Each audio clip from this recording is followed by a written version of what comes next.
Well, good morning. We're in Springfield, Missouri. And they're putting me in a door, but every door they put me in has another trailer in it. So, by golly, not sure what to do. So she gave me another door. We'll see if it's empty.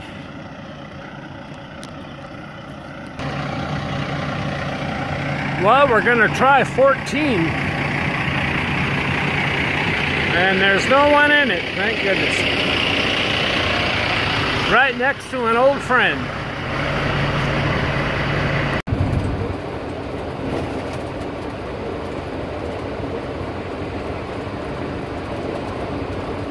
Well, we got loaded this morning, and we're now north of Des Moines, Iowa. It couldn't be any nicer of a day, not just because of the way the clouds look, but because I have a huge tailwind going north, and that's really just pushing us along. Plus, we're so light. So, it's a great day. We're going to be stopping tonight in a little town called Williams, Iowa. And then we'll be 250 miles from our delivery in the morning. And so that's the agenda. Glad you guys are riding along.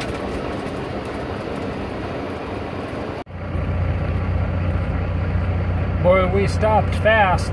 That yellow gravel truck right there, he didn't see it, so he put on his brakes. He almost lost it. He almost rear-ended all of us.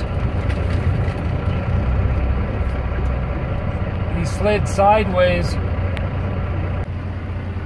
but he was able to stop in time. And it had big signs that said traffic stopped ahead, but he almost didn't. Whew. That was scary. When you're a truck driver and you like trucks, you have built-in entertainment. You know, you can sit there, and right in front of you there's tons of trucks coming in and out, and just the regular ambiance of a truck stop or a shipper or receiver. Some of these trucks that you see are they're fantastic. They're just, you just want to watch them. You want to see how they do it, so maybe you can better yourself when you're backing in or when you're doing a maneuver. I'm always in awe at the things that I see. You know, just the people beside me and their rigs and how they treat their truck. Sometimes you see things that scare you a little bit, but you just kind of have to keep your fingers crossed and hope that they know what they're doing as a fellow truck driver. That's my opinion anyway.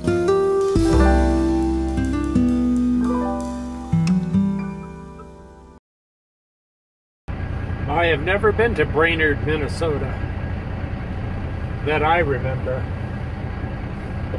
I'm picking up pet food, but it's only 26,000 pounds. I've never picked up pet food that's that light, which is great. I'm used to pet food being 45,000 pounds.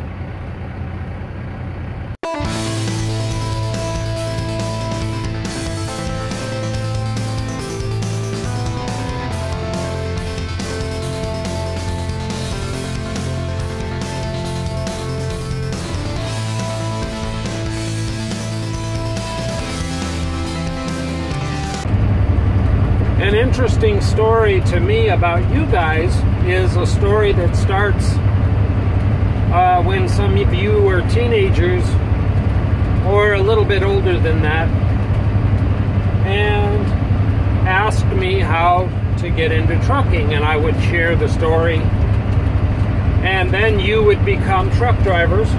These situations actually happened. How you've stuck with me all that time, from then all the way till when you started trucking, and then in some cases how you bought trucks. Now you've grown up, so almost a generation of truck drivers grew up watching me. I'm proud of that. I'm proud of the fact that during that transition period, you guys would call me and, ask me maybe what you should do next.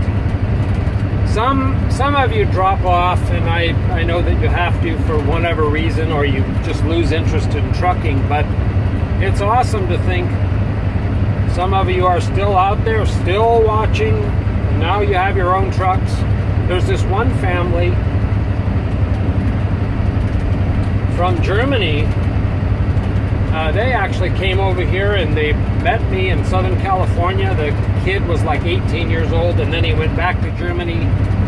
And now he went through a whole apprentice program. Now he has his own truck.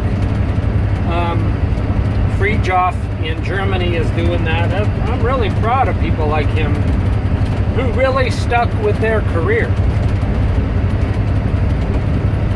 And they knew they wanted to be truck drivers from a young age and stuck with it, and now they have families, They got kids. Stick with it if that's what you want to do. Well, we made it.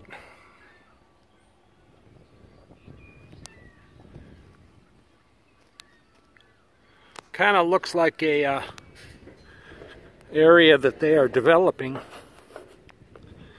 Well, I went into the wrong door. I gotta go in this one, not that one. But that's easily remedied.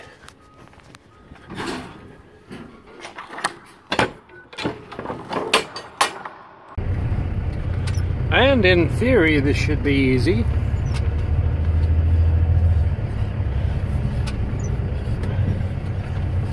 I don't want to get too far in that mud, otherwise we'll need a tow truck, and that's expensive.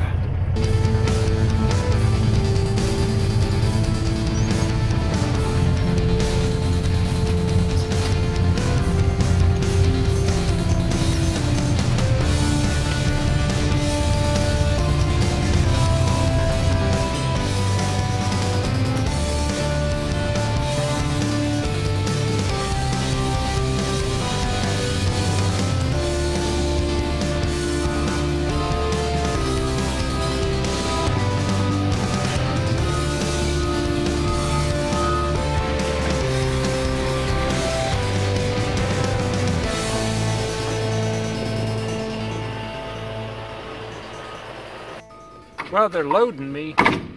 The only problem with this delivery is they want me to do 1,200 miles in one day. So I'm going to have to call the broker and find out what they're thinking. Because a team could do 1,200 miles in a day. They could do 600 and 600 each shift. But I can't. Not even if I had paper logs could I do that. So I'm gonna call the broker and find out what the deal is on that. Tell them I can't, go supersonic. I think that used to be a dump over there, because there's a lot of seagulls on that dirt. Well, we're all loaded. That guy next to us, the inside of his trailer was all wet, like a rainforest. So they're not gonna load him, but it's not because of the rain.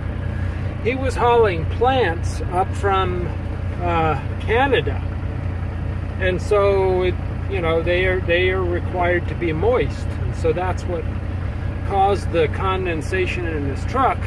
So now he's got a blower in there blowing it out, trying to get it dry so that they'll load him. Poor guy. Let's get rolling, and on the Supersonic Express here, we'll try to do 2,600 or 1,200 miles in one day. Can we do it? No.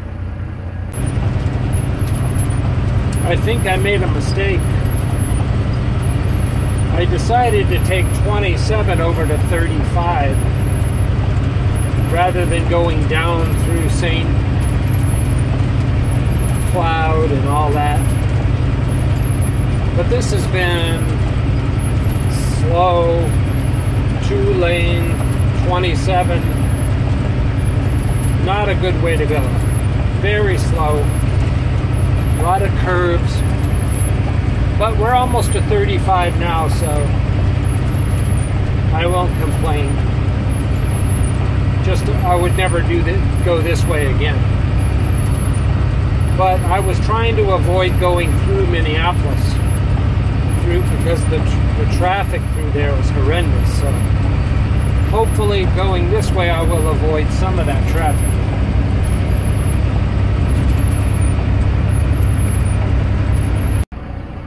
Well, we made it to this little place. It's just kind of a small truck stop outside of Minneapolis.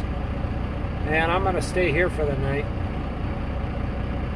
I made a mistake, like I said, going across 27. I shouldn't have done that. But we'll make up for it tomorrow. It'll be a straight shot, you know, interstate all the way tomorrow. So we will see you tomorrow.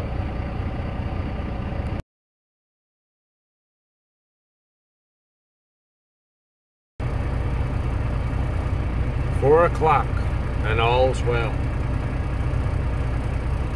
My automatic clock just automatically wakes me up, so here I am. Gonna get rolling, still here in the same place, just north of Minneapolis. We're gonna miss the rush hour there, thank goodness. So let's get some coffee and get rolling as we roll down America's highway. They were in there cleaning and cooking and getting everything ready.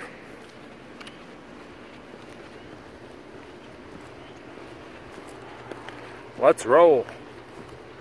We are in Oakdale, Wisconsin, just taking a little break here. My Rand McNally TND 730 is starting to go out. I've had it 3 years now, and it's got a short in it. When I take this little clip off, see how the display changes. So the motherboard has a short in it. So thank goodness the TND 740 is coming out, and it will be out very soon. I'm going to get that to replace this one. I did have the tablet, but I didn't like the tablet because you couldn't wear your sunglasses with it. So I bought it and then sold it on eBay, and I didn't like that one. But I'm looking forward to the TND 740, which I saw at the Louisville Truck Show, and it looks like a really good GPS, so we're going to give that a shot. But this one's taking a dump. Stop the tape, everyone. We are now in the future, and something just happened to me. My TND 730 took a dump, completely fried. Just after I was talking to you about how it was flickering and everything, now it is gone. I am now using my TND 700 from, 6 years ago or so. It looks antiquated, looks like the Flintstones would be using it, but anyway, this is future Indiana Jack. Now we'll go back to our normally scheduled trip.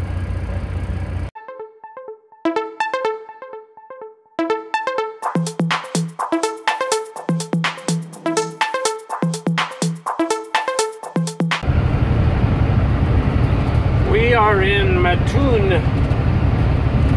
Illinois. 24 minutes from our stop tonight. And we've done 600 miles today, since this morning. I could go another 50 miles, but I'm pretty tired. So, what I'm going to do so I don't wake up so early in the morning, I'm going to take a nap when I get to the truck stop. Then I'm gonna wake up and do some active things and like watch a movie and other stuff. And then I'm gonna go to sleep. I'm not gonna go to sleep so early, because that's what makes me tired in the afternoon. So we'll be stopping in about 20 minutes or so in Effingham, Illinois. I know you guys have been there many times, so have I. Alright, I made it to Effingham. Feels good to just relax a little bit. And I even took a nap. So, let the party begin.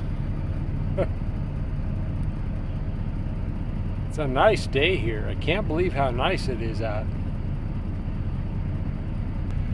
And it's too nice a day outside to just be laying around inside. So, got to get out there and burn some energy. Because it's summer. Summer's finally here. No excuses. Gotta get out. None. You guys too. We don't want you laying around in here.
Good morning, everybody. There goes Ozark.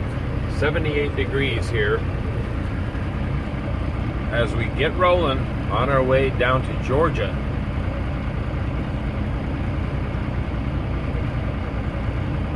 Eating one of those pepper jack steak sandwiches from Pilot Flying J. Still one of my favorite sandwiches. Let's start trucking. You know, when we were talking about friends the other day, oh, by the way, we're just north of Nashville, having a good trip on our way down to Georgia. But since I've been in trucking for 10 years, before that, there really wasn't the internet. There wasn't a social network. There was, yes, a little bit of MySpace, America Online, and all that stuff. But since then, now everything, especially to us truckers, the only way that we have to communicate is through the internet, and that's how we make our friends. I have so many friends that I've met strictly on the internet. So you have to ask yourself, when does that friend turn into a real friend, or when are they just still someone that you know? I don't know what the answer to that is. I guess I would have to think that until you've sat down with somebody face to face and had coffee or something like that, they're just people that you know. They're not real friends. And I'm not even talking about female relationships. A lot of guys get girlfriends that just keep their relationship online, and I think you have to know a girl a long time before, you have to meet them and spend actual physical time, which is hard as a truck driver, to be home so much and to develop that kind of a relationship. So I just mean regular old friends. How long does it take for an internet friend to become a real friend?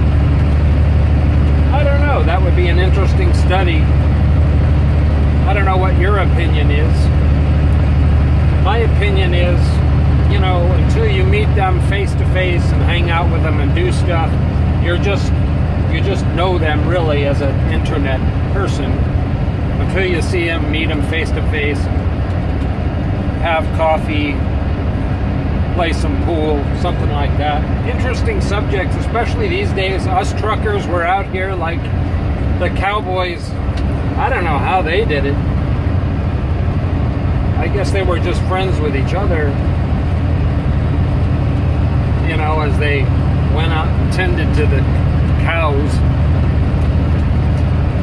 But interesting subject. Friends on the internet. This is one of those stories that you wouldn't believe unless you saw it for yourself. And still, when I talk about it, it makes my heart pound because it was pretty horrific. Coming out of Nashville, a teenage girl ran right in front of my truck. And it looked like she was wanting to commit suicide. Scared me to death. Then she stopped, and it looked like she was going to run back right in front of my truck. And that's kind of popular these days. People commit suicide by running in front of trucks. Well, it turns out she just kept going across the freeway, but that was man, you have no idea what that does to your body and your senses and your mind and everything when something like that happens. It just makes you limp.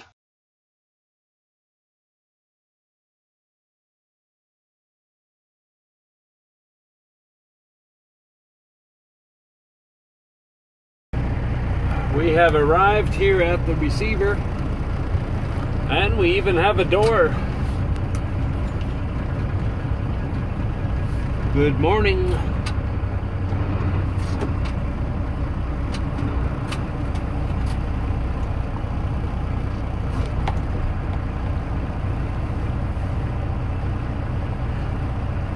It can be the most vacant place on the planet. And if you're trying to go, somebody pulls out in front of you. That's just how it is. And we're going into door 4 here to deliver our dog food.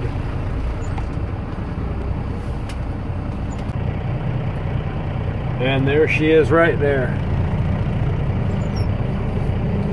And so we'll do our setup here.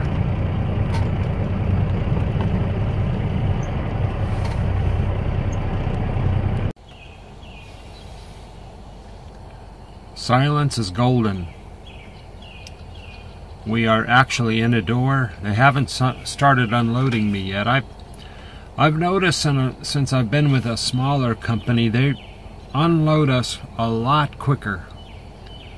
I'm going to say half the time of being with a big company that the shippers and receivers take advantage of those big companies, whereas us little guys, it's like they kind of know, oh, he's a little guy, he needs to get in and out of here quick, which is true. Don't tell anybody, but I needed to get in and out of there quick as a big company driver too.